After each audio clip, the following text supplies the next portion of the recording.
Ilix was saved. She had heard that there was a small contingent of human death warriors amongst the fleet, and actually managing to contact one under her current circumstances was a godsend. Silently, the human watched her emerge from the dense jungle and approach the crashed life pod.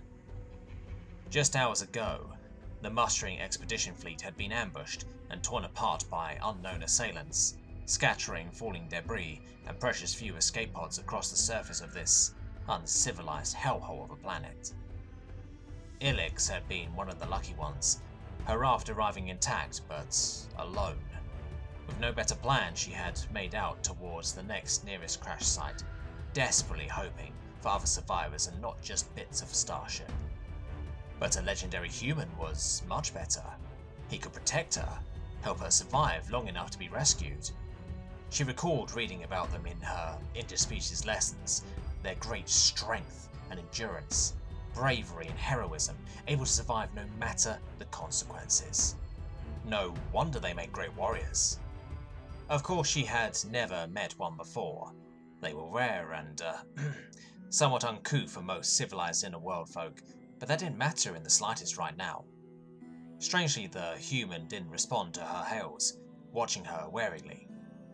This set Ilix's hackles on end. This was not the friendly greeting she had envisioned.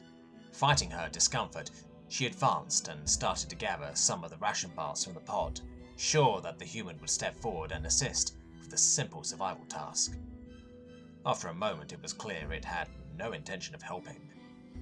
Ilix turned around to face the human, ready to scold him for his uselessness, when she realized he was still staring right at her. He hadn't moved an inch. She noticed the bunched muscle beneath his clothing, the way he leaned back against the pod, almost coiled. Predator! Her hindbrain screamed into her consciousness. Having badly misread the full situation, Ilix swallowed and took a few steps backwards towards the comparative safety of the jungle. The human watched her, unblinking. Terrified of what might be, Ilix turned and fled into the undergrowth, her mind awash with violent fates that could soon befall her. She had to find other, non-Death Worlder survivors, and fast. Captain Lorcam stared at the retreating alien as it loudly flailed its way through the jungle. He didn't mind that it had helped itself to his depressingly small emergency food supply. He didn't much mind for anything more. He had been dead for hours.